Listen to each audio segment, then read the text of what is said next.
Hello students, myself Ambikesh Avasthi welcomes you in the YouTube channel of the ABL Educational Classes। आज हम लोग अपना chapter number 1 करेंगे जो कि CBSE बोर्ड की NCERT का चैप्टर नंबर 1 है which is the rise of nationalism in Europe।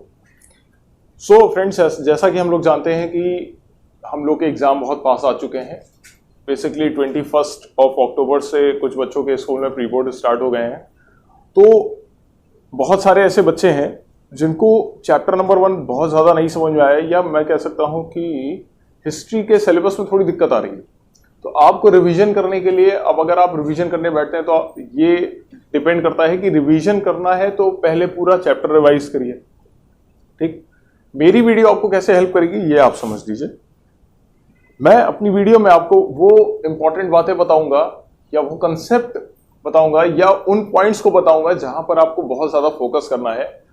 इससे होगा ये कि जैसे आप किसी क्वेश्चन को अगर भूल भी जाते हैं, अगर आपको उसका एग्जैक्ट मीनिंग नहीं याद आ रहा है, तो इन पॉइंट्स की मदद से आपके दिमाग में वो चीज दोबारा रिकॉल हो जाएगी। आप समझ पाएंगे कि हाँ, इसका क्या रिलेशन है, कहां पर इससे क्या हम चीजें जोड़ सकते हैं और क्या घटा सकते हैं। ठीक है, तो चलिए स्टार्ट करते हैं अपना chapter number 1 which is the rise of nationalism in Europe. ठीक, थोड़ा बहुत अगर शोर आता भी है या इधर उधर से आवाजें आती हैं, कंस्ट्रक्शंस के काम लगातार चल ही रहे हैं, मैंने आपको बताया था, तो उसको इग्नोर करिएगा, फोकस करिए अपने चैप्टर नंबर 1 पे।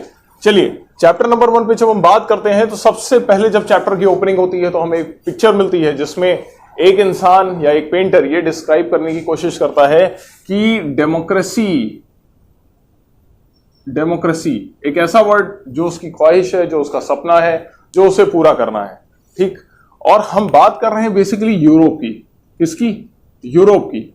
जब हम यूरोप की बात कर रहे हैं तो हमको एक बात और भी याद रखनी चाहिए कि यूरोप में बहुत सारे ऐसे रेवोल्यूशंस हुए, बहुत सारे ऐसी घटनाएं हुई या लोगों ने अपनी भावनाओं को सामने रखा by the means of revolution. ठीक, तो देखिए, रेवोल्यूशन एक ऐसा जरिया होता है, एक ऐसा माध्यम होता है, एक ऐसा मीन्स होता है जिसकी वजह से हम अपनी भावनाओं को, अपनी फीलिंग्स को एक्सप्रेस कर सकते हैं। कब? जब हमारे ऊपर बहुत ज्यादा दबाव हो, हमारे पास इतनी अथॉरिटी ना हो कि हमारी बात कोई सुनने के लिए बैठा हो। तो देखिए, जब इस चैप्टर को देखते हैं बहुत बेहतरीन तरीके से, और यहां पर एक बात याद रखिए कि दो पॉइंट हैं, जैसे unification of Germany and Italy. ये 2 पॉइंट मैं इस वीडियो में नहीं बताऊंगा, इनके लिए मैं अलग से वीडियो डालूंगा, क्योंकि इनको समझने के लिए जितनी बातों की जरूरत है वो मैं यहां पर बता दूंगा। और इसके बाद आप इतने समझदार हो जाएंगे और इतने काबिल हो जाएंगे कि आप जर्मनी और इटली की या ब्रिटेन की जो फ्रीडम थी उसको समझ पाए, या उसको जो एक करने की फीलिंग्स थी उसको समझ पाए। तो देखिए, जब हम बात करते हैं इन चैप्टर की तो इसमें हमको दिखता है कि 1780s या 1750 के बाद से हमारे यहाँ एक, मतलब बेसिकली यूरोप में एक ऐसी फीलिंग उठी जहां पर देखा गया कि मोनार्की, सबसे पहला पॉइंट देखिए मैंने यहां लिख रखा है मोनार्की। सबसे पहले वहां पर क्या था? मोनार्क थे, और मोनार्क की वजह से क्या आई? मोनार्की आई। मोनार्क कौन होते हैं? ये कीवर्ड्स हैं और सबसे मोस्ट इंपॉर्टेंट कीवर्ड्स हैं जो आपको इस चैप्टर को समझने में बहुत ज्यादा मदद करेंगे, और इन्हीं कीवर्ड्स को ना समझ पाने की वजह से चैप्टर नहीं समझ में आता है। तो बेसिकली मोनार्क या मोनार्की क्या होती है? जब कोई एक राजा अपना रूल स्टार्ट करता है और वो फर्दर अपना रूल बढ़ाता जाता है। आने वाले समय में जितने लोग उससे जुड़ते जाते हैं उनके ऊपर वो दबाव बनाता है बाय एनी मीन्स। अब देखिए, एक मोनार्क को किस चीज की जरूरत होती है, साइड में मैं हर एक वर्ड को एक्सप्लेन कर दूंगा और उसी हिसाब से आपका पूरा चैप्टर भी समझ में आ जाएगा। मोनार्क बेसिकली कब पावरफुल होता है? पहला पॉइंट, जब उसकी इकोनॉमिक पॉलिसीज जब बहुत ज्यादा स्ट्रांग हो, बहुत स्ट्रांग पॉलिसीज हो, या वो हैवी टैक्सेशन लगाए। कब? जब हैवी टैक्सेस लगाए तब वो बहुत स्ट्रांग होता है। दूसरा, जब उसकी मिलिट्री पावर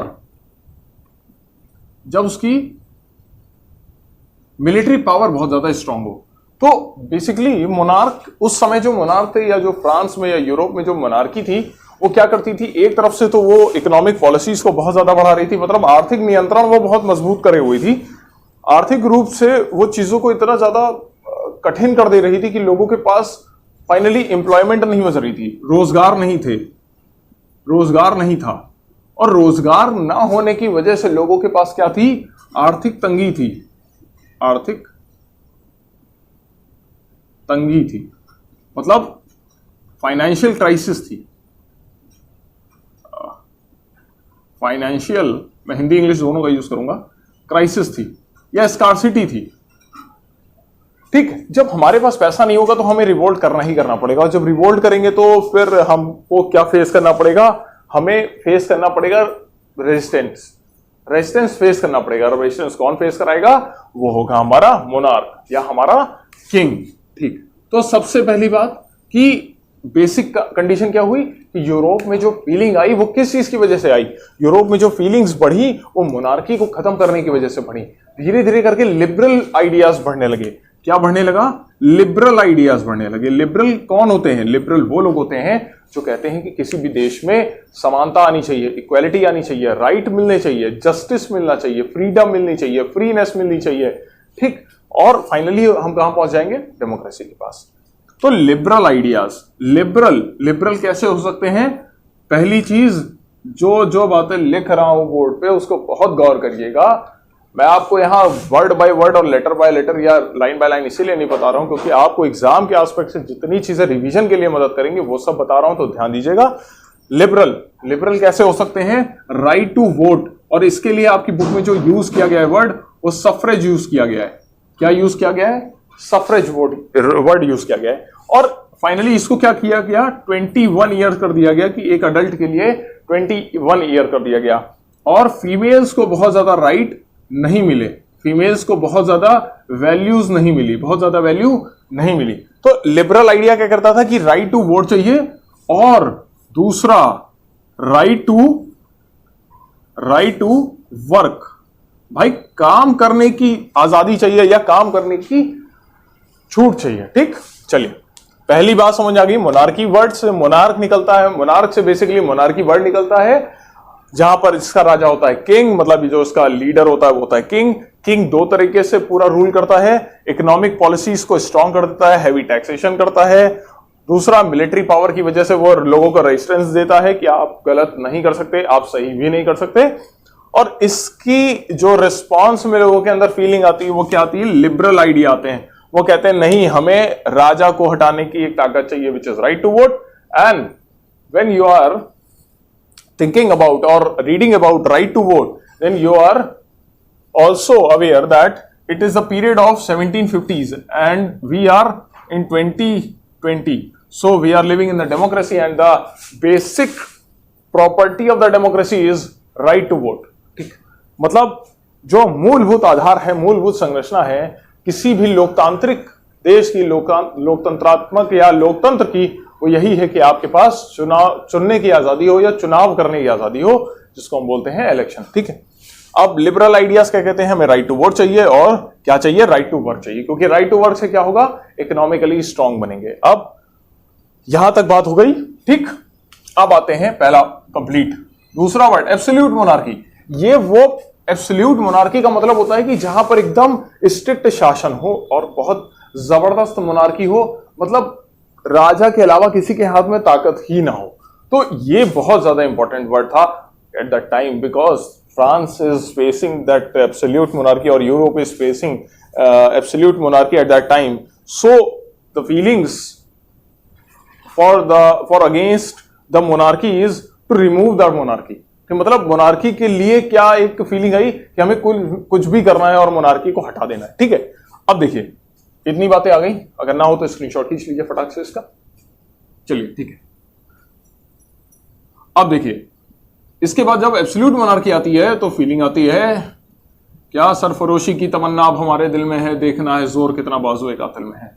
ये लाइनें हैं और हम कोई पुरानी बात नहीं कर रहे हैं, क्योंकि एब्सोल्यूट मोनार्की को खत्म करने के लिए, एब्सोल्यूट मोनार्की को खत्म करने के लिए आप देखेंगे कि रेवोल्यूशनरीज पैदा हो जाएंगे, रेवोल्यूशनरी पैदा हो जाएंगे, क्रांतिकारी पैदा होंगे। और क्रांतिकारी किस तरीके से आएंगे? अब देखिए इसमें एक बहुत प्रचलित नाम आता है जिसको बोलते हैं गसपी मजीनी। गस्पे मजीनी या गुसिप मजीनी, ये एक वर्ड था उस टाइम पे जो बड़ा बहुत फेमस हुआ। ठीक है, क्यों? क्योंकि इसने एब्सोल्यूट मोनार्की को खत्म करने के लिए एक बात सोची कि हमारे पास क्या होने चाहिए, रेवोल्यूशनरीज होने चाहिए। रेवोल्यूशनरीज डायरेक्टली किसी भी चीज को इफेक्ट नहीं कर सकते थे उस समय पर, तो इन्होंने क्या किया, सीक्रेट सोसाइटीज बना दी। ठीक, सीक्रेट सोसाइटीज बनाया। ये सीक्रेट सोसाइटी क्या करती थी कि जाती थी, देखा कहां पर लोग है, पकड़ा मारा तोड़ा खत्म कर दिया। तो गस्पी मजीनी ने क्या किया, सीक्रेट सोसाइटीज को डेवलप किया और धीरे धीरे करके इन्हीं सीक्रेट सोसाइटीज की मदद से पूरे यूरोप में ये सोसाइटीज फैल गई। रात रात भर ही लोग काम करते थे, रात में मीटिंग करते थे, तो क्योंकि दिन में भाई लोग बहुत ज्यादा होते थे और ये रात में मीटिंग करते थे और अंडरग्राउंड मीटिंग करते थे। मतलब ये नहीं कि जमीन के अंदर मीटिंग करते थे, ऐसी ऐसी जगह ढूंढते थे जहां कोई ना आता ना कोई जाता हो। ठीक है, मिले वहीं जहां कोई ना आता ना जाता। तो सीक्रेट सोसाइटीज वैसी ही थी। इनकी वजह से फिर धीरे धीरे होल यूरोप, और बड़ी मजेदार बात है कि ये फीलिंग इनके अंदर भी वैसे ही आई। और अभी इसको मैं कोरिलेट करके दिखाऊंगा हमारे देश के क्रांतिकारियों से।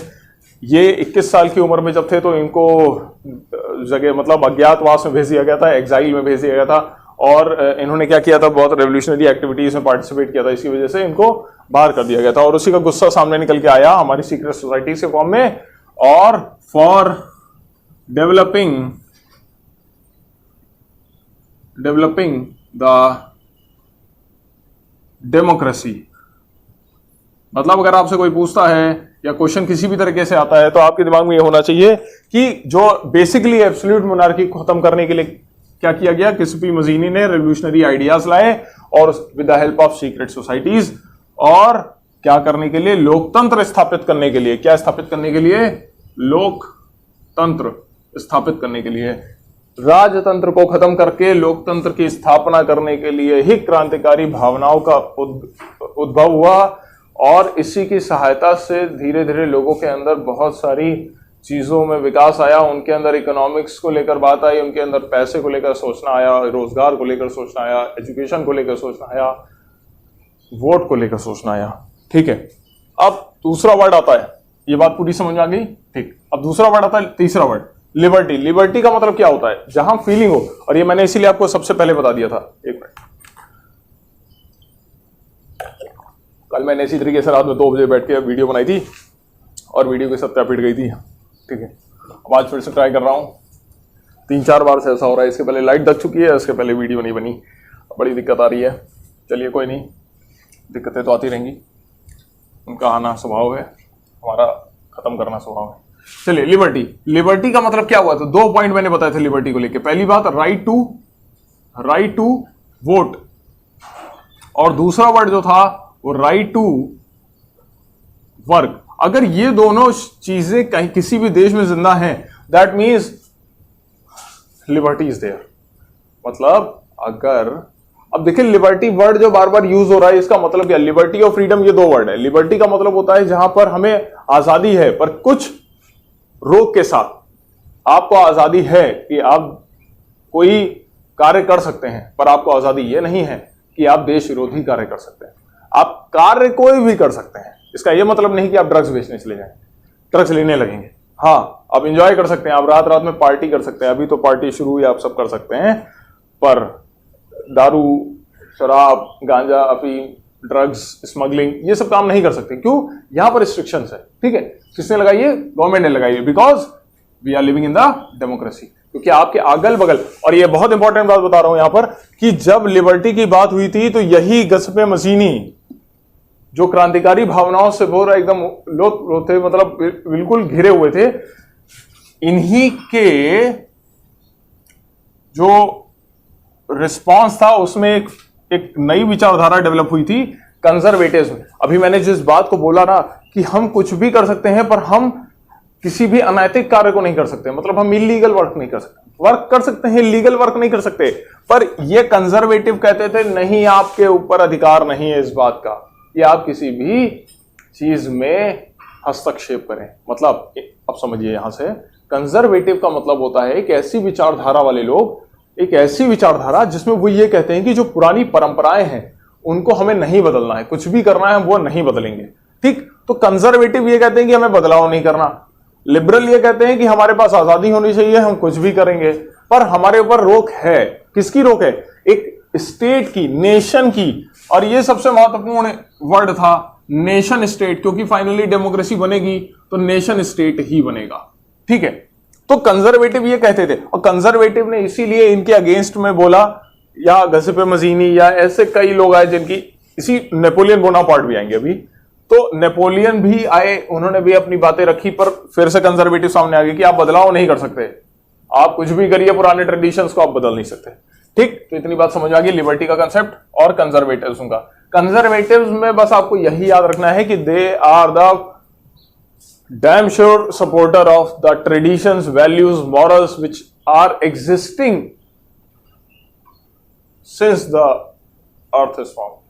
जब से इस दुनिया बनी है तब से जो ट्रेडिशन चल रहा है वो चलता रहेगा, हमारी सोसाइटी चलती रहेगी, क्योंकि इनका ये मानना था, कंजर्वेटिव्स का ये मानना था कि सोसाइटी ये तय करती है कि किसी मनुष्य का जो व्यवहार है वो कैसा होगा, किसी ह्यूमन का नेचर कैसा होगा, ये बात सोसाइटी डिस्कस करती है, सोसाइटी डिसाइड करती है।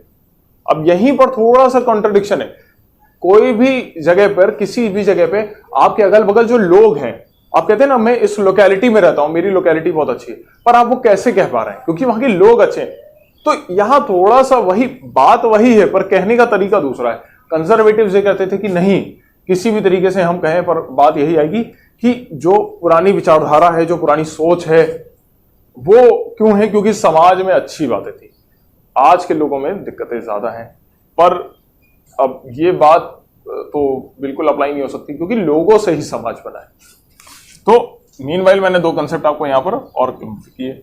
नेशनलिज्म, इसका तो आप अंदाजा लगा सकते हैं कि यही वो यूरोप है जिससे प्रभावित होकर भगत सिंह बने, जिससे प्रभावित होके गांधी बने, जिससे प्रभावित होके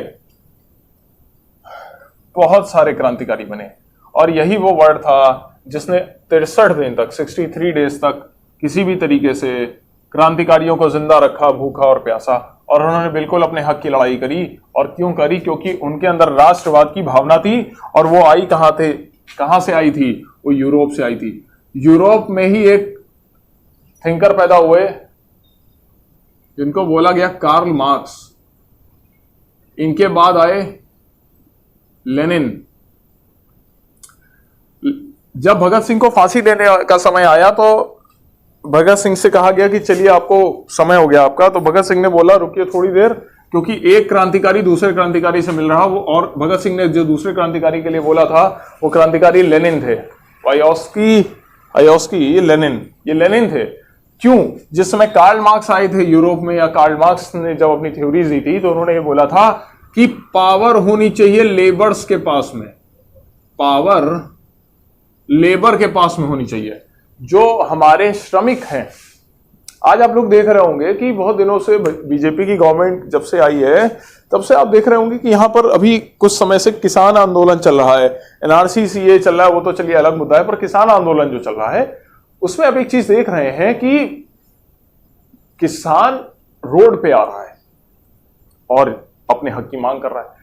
पर एक्चुअली वहां पर थोड़ा सा फंडा दूसरा है, क्योंकि सही बिल क्या है एक्चुअली, अगर आप उस पर कभी भी आप समय निकालिएगा तो कभी निकाल के बैठ के पढ़िएगा जो पार्लियामेंट में बिल पास हुआ है, तब आप उसमें बहुत कुछ चीजें पाएंगे। फिलहाल वो आपके लेवल से ऊपर है, फिर भी आप थोड़ा बहुत पढ़ सकते हैं, इतना ही आप काबिल हैं कि चीजों को पढ़ पाएंगे, समझ पाएंगे।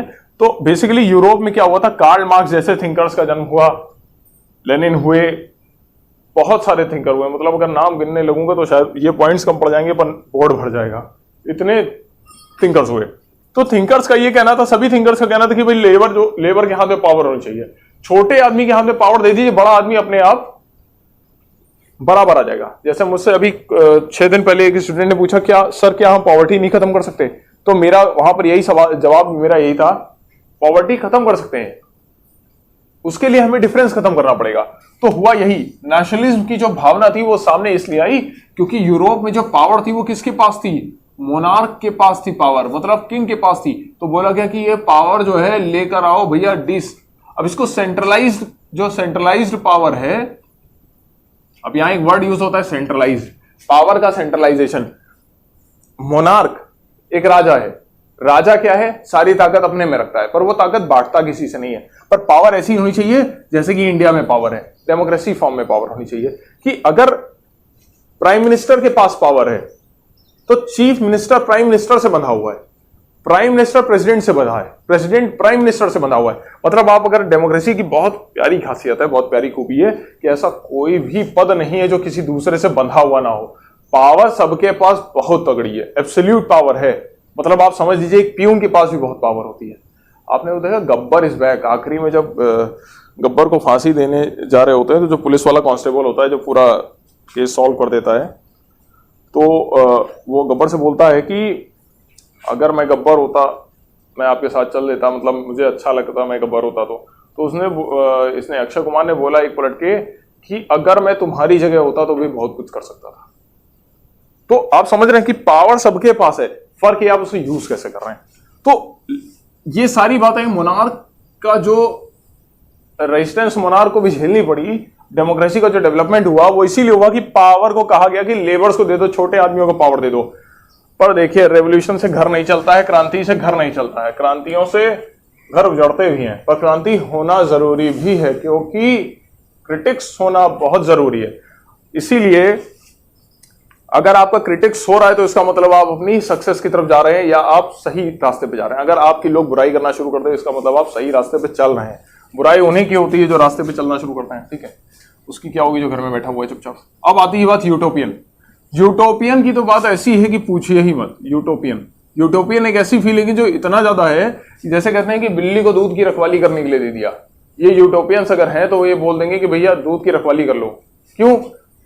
बिल्ली तो दूध पी जाएगी ना, रखवाली कौन करेगा। पर यूटोपियन कहते हैं नहीं नहीं, बिल्ली रखवाली कर लेगी। अगर हम बिल्ली से रखवाली कराना शुरू करेंगे तो एक दिन बिल्ली में बदलाव आ जाएगा, बिल्ली की मानसिकता बदल जाएगी और वो रखवाली करना शुरू कर देगी। एक आइडियल कंडीशन जिसपे ये बिलीव करते थे, कहीं ना कहीं गांधीज्म में ऐसी विचारधारा सामने आती है, पर अर्ली गांधीज्म में ये विचारधारा सामने आती है, पर फर्दर गांधी में विचारधारा जो आती है वो रेवोल्यूशनरी हो जाती है। वो भी उसी मार्ग पे चलने लग जाते हैं जिस मार्ग को कुछ समय पहले भगत सिंह ने अपनाया था, करो या मरो के फॉर्म में, ठीक है। तो ये नेशनलिज्म या यूटोपियन, अब यूटोपियन वो भावना थी कि आइडियलिस्टिक कंडीशन, लोग सोच रहे थे कि किसी भी तरीके से बदलाव आ जाए, पर बदलाव इतना अच्छा हो कि सोसाइटी में लोगों के मन में जो विचारधारा है वो बदलते रहेंगे और पूरा नेशन हमारा बदल जाएगा और हम कहां पहुंच जाएंगे, हम पहुंच जाएंगे डेमोक्रेसी की तरफ। पर क्या यह संभव हुआ? नहीं संभव हुआ, ठीक। आइए अब हम चलते हैं फ्रैटर्निटी की तरफ। फ्रैटर्निटी का केस ये था कि सभी लोग ये चाह रहे थे कि जितने भी रेवोल्यूशनरी थे, जितने भी लोग थे, वो ये चाह रहे थे कि किसी भी तरीके से जो पावर है वो लोगों के हाथ में आ जाए, पावर सेंट्रलाइज हो जाए, पावर मतलब सही रूप में सामने आ जाए, डेमोक्रेसी फॉर्म हो जाए। पर वो होगा कब? जब ऑल द नेशंस अब यहां नेशंस तो नहीं बोलूंगा, या किंगडम बोल सकता हूं, all the kingdoms get united, सारे किंगडम यूनाइटेड हो जाएं। और इसी यूनिफिकेशन के लिए, इसी यूनिटी के लिए बहुत सारा काम किया गया। बोला गया किसी तरीके से किंगडम एक हो जाए, जिससे बाद में आप किंगडम एक होने का कंडीशन देखते हैं कि इटली और जर्मनी एक होता है, उसी तरीके से सबका मन यह था कि सारे के सारे किंगडम एक हो जाए। तो फ्रैटर्निटी की बात करी गई। जब आप उस पहली बुक की चैप्टर की सबसे पहली फोटो को देखेंगे तो उसमें देखिए जो फीलिंग दिखाई गई है कि लाइन पूरी बनी हुई है लोगों की, ठीक है, और सब अलग अलग झंडे लिए हुए हैं। तो वो क्या दिखा रहा है? फ्रैटर्निटी दिखा रहा है, अखंडता दिखा रहा है, अखंडता। और आपने देखा होगा अखंडता, आपके फ्रैटर्निटी जो है हमारी प्रियम्बल में भी है, हमारी कॉन्स्टिट्यूशन की जो प्रियम्बल है उसमें भी बताया गया है कि भारत एक अखंड है, भारत अखंड है, उसकी खंड नहीं कर सकते हम।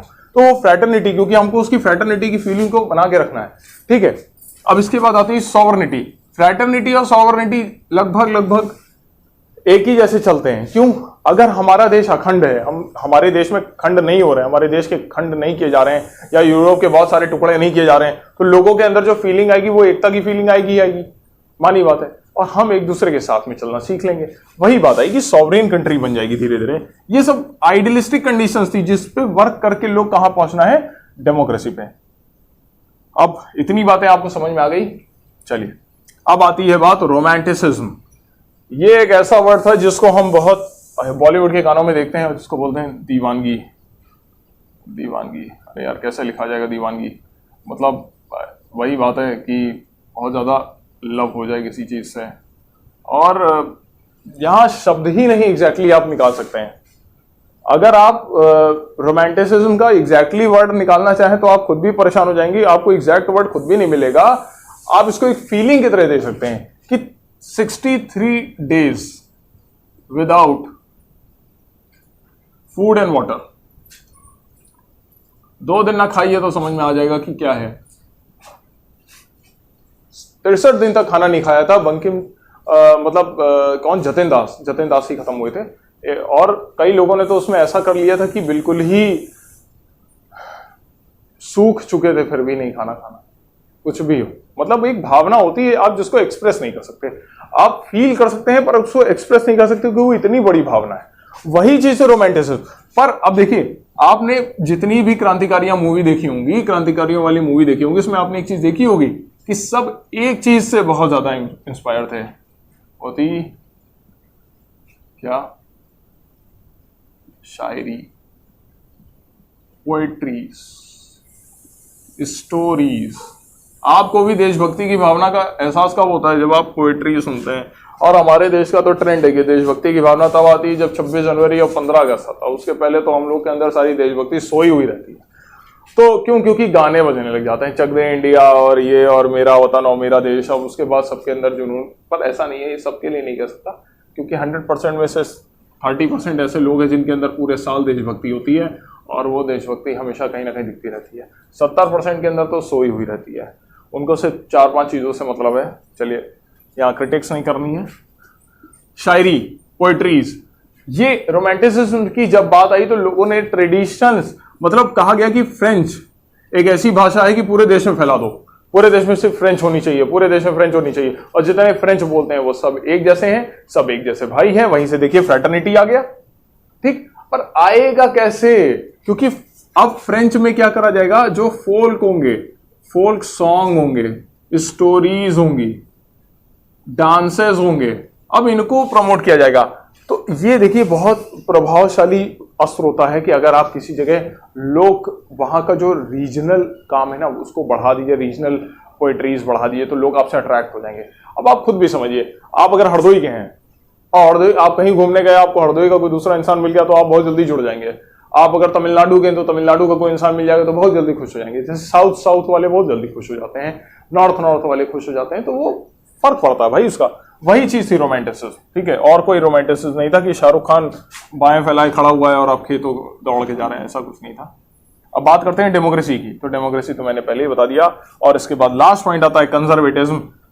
तो ये सारे पॉइंट्स थे जिनके ऊपर पूरा चैप्टर डिपेंड है। पर कहां तक? जहां तक आप आते हैं, आप एज ऑफ रेवोल्यूशन से, जैसे 1830 से लेकर 1848 तक, 1830 से लेकर 1848 तक रेवोल्यूशन का दौर चला, और ये सारे वर्ड सामने निकल के सब आते गए। अब देखिए इसके बाद क्या होगा कि यूनिफिकेशन होगा। यूनिफिकेशन होगा किस चीज का? जर्मनी का, इटली का। तो अब ये सारा कंसेप्ट आपको तब मदद करेगा कि जर्मनी, मतलब बेसिक आपको बहुत इंपॉर्टेंट आपके लिए क्या है? जर्मनी और इटली का यूनिफिकेशन और ये सारे वर्ड्स।